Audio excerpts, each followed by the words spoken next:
Hindi na rin po nakatiis si Senator or dating Senator Tito Soto na ngayon ay tumatakbo na naman. Itong kanyang babala na ito, sa tingin ko ang tinutumbok niya ay ang mga katulad ni Mr. Bato de la Rosa na kung ilang beses na po na nagbigay ng pahayag tungkol sa impeachment nga ni Sara Duterte. Andyan din siyempre yung pahayag ni Mr. Robin Padilla na kuno ay no, agad-agad na may desisyon ang mokong na yon.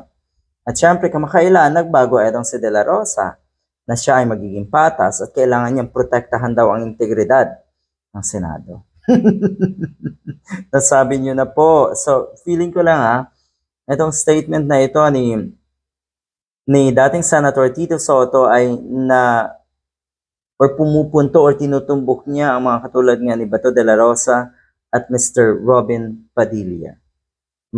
Mag-inhibit na lang daw kayo kung ganyan kayo. At huwag na daw kayong magtrabaho sa Senado dahil wala daw kayong kwenta. Ayon sa kanya, nagpapakita na kasi ng pagiging bias daw yung mga taong yon. Dapat daw, totoo to, dapat hindi talaga or dapat ay maging impartial o walang papanigan ang mga tumatakbo sa pagkasenador. Sabihin na natin yung mga tumatakbo ngayon.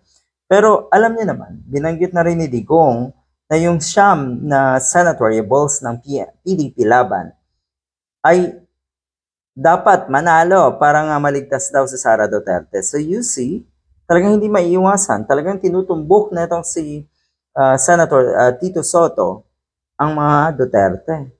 At sa tingin ko, ay isa nga doon itong si Mr. Bato de la Rosa. Ito yan, if you say that you will be in favor of Vice President Sara, you have no business in being in the Senate. O ayan, tumbok na tumbok si Mr. Robin Padilla. You have no business in being in the Senate or the impeachment court. Mag-inhibit na lang or ka na lang. Talagang tinutumbok niya di ba? Pag sinabi mo naman na guilty yan kahit anong mangyari, again, the same thing. So just have to be impartial. Yan ang punto niya. Sa pool ba, durog ba ang mga katulad ni Bato at Robin Padilla? Dahil sila lang naman talaga, kasama si Bongo na rin dyan, sila lang naman talaga yung tahasang or vocal na sila ay magiging tagapagligtas ni Sara Duterte pagdating nga sa impeachment trial. Good luck!